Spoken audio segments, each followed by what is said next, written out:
We've all heard about midlife crises, but what about the career midlife crisis? That time in your life when you begin to question your goals and wonder if they really should have been put there in the first place. Well, INSEAD Professor of Organizational Behavior Herminia Ibarra has written a working paper on just that topic, and she joins me now to discuss it. Hi, Shelley. Hi, welcome to INSEAD Knowledge. It sounds as though this kind of midlife crisis that you're describing is more than just psychobabble. What are some of the indicators that you've identified, and how can you tell if you're actually having a midlife crisis? Well, crisis is a big word, and the idea of taking a step back to evaluate where you've been and where you want to go is part of the process of just human growth and development. We start to call it a midlife crisis when there's a sense that we want to make change, but we're stuck. And so it's not just a reevaluation and a reassessment, but confusion, fear, worry, and worry both ways. If I don't make a move now, I'll regret it later. It'll be too late 10 years from now. But at the same time, fear of the unknown, fear of leaving behind what one has built, what one has accomplished, fear of getting off that path that one decided on at some other point in time. It's interesting to point out that the Chinese ideogram for crisis has two characters. One stands for opportunity and the other for danger.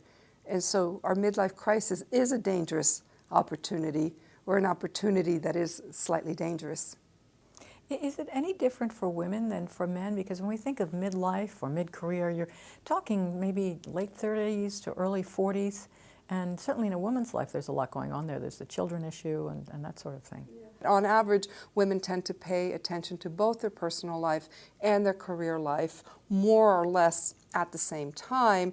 And so the quality of crisis can be very different. At the same time, it's been argued that precisely because women at a younger age are expected to both have their family taken care of and their career taken care of, there has been the argument made that there's a real midlife crisis, or at least career crisis, that happens in their 30s precisely because it is so hard to be successful on both fronts at that time. What are some of the issues? Well, you've talked a little bit with some of the issues that people do face at mid-career, but are there any warning signs? Because you mentioned you might feel stuck, but sometimes there can be depression involved and people think maybe they're sick, but it could simply be existential?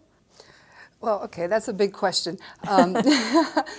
Depression is something that is an indicator that something's wrong, right? One of the things that I see a lot is ambivalence. Ambivalence meaning you want to make change and at the same time you don't want to make change. You don't want to make change because there's a certain comfort in the familiar, and in fact we delude ourselves that the familiar will continue, that the trend line can project into the future, when in fact that might not be the case. One might lose one's job or one's career. You mentioned technology is changing the way that we're working. I mean, we are more mobile, but in a sense that means you're really tied to your work, whether you want to or not. And that can sometimes get in the way of this reflection that we've been talking about. So how does this technology is supposed to help us? In a way, it's kind of encouraging the kind of trapped feeling that some people may have. And what do you do about that? Yeah, I think it even goes beyond technology. If you think about the business world as it is today, there is a 24/7 related to technology and related to different time zones. There are punishing travel schedules. Organizations merge, acquire, reorganize at a very rapid pace, and so it's relentless. It is relentless, and after a while, there is a significant number of people who say, I don't want to live my life like this. This is too much. This is not, there's no room for anything else. And that is part of what contributes to both the feeling of being stuck and the feeling of there's got to be something different. And if I don't do it now, will I ever be able to do so? What are the key things that you want people who may be in this position to hear you say? I guess the first thing that I would say is if you are feeling stuck, there is much that you can do that doesn't mean you're quitting your job tomorrow. If you're feeling stuck, create some slack in your schedule. Reconnect with people you haven't talked to for a while. Take time to have lunch with others. Think about activities that might refresh you, that might be fun, that might get your creative juices going. But don't just sit there saying, oh my gosh, I'd like to do something different, but I can't, I have to pay the mortgage. And gosh, wouldn't it be neat to be in a completely different role, but my spouse and my children are depending on me. And setting up this kind of constant, yes, but I can't. No, but maybe.